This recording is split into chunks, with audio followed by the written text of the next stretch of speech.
Hello everyone, just a quick accountability video of my book I read this week.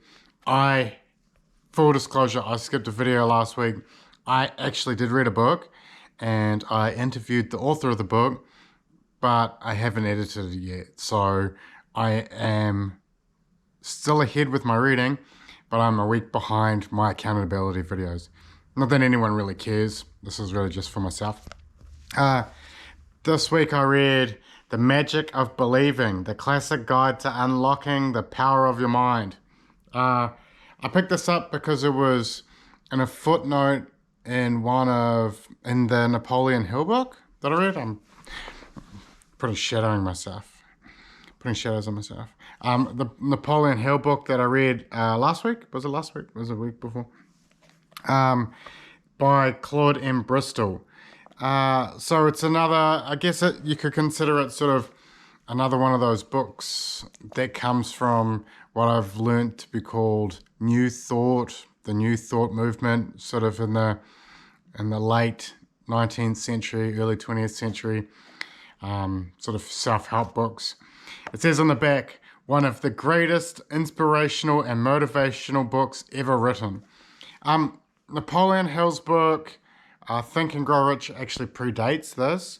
And it's interesting that Napoleon Hill references his book, but the reverse doesn't happen, because I think that Think and Grow Rich was published quite a bit before this, maybe 10 years or so. It's pretty cool. Claude Bristol talks about being a newspaper journalist and working mainly with sort of crime stories and these sorts of things. And the book is really interesting. It's very similar to Napoleon Hill in the sense that it's like manifesting what you want in life and how you use your mind to get that, and some strategies to control your thoughts and these sorts of things. So it's like New Thought sort of stuff. And it's pretty cool. I really enjoyed it for the most part. It started getting a little bit too, for a lack of a better term, unscientific for me. Sort of the last two chapters get a little bit, start talking about psychokinetics and ESP and stuff, and it started getting a little bit too out there for me. Maybe I was on the wrong mindset to read it or something. I'm not sure. But I read some passages out of there just so you can have a little like vibe as to what he's like. Human beings are human beings the world over, all subject to the same emotions, the same influences, and the same vibrations. Where's my camera? And what is a big business? A village, a city, a nation, but merely a collection of individual humans controlling and operating it with their thinking and believing. As individuals think and believe, so they are. As a whole city of them thinks, so it is. And as a nation of them think, so it is. This is an inescapable conclusion.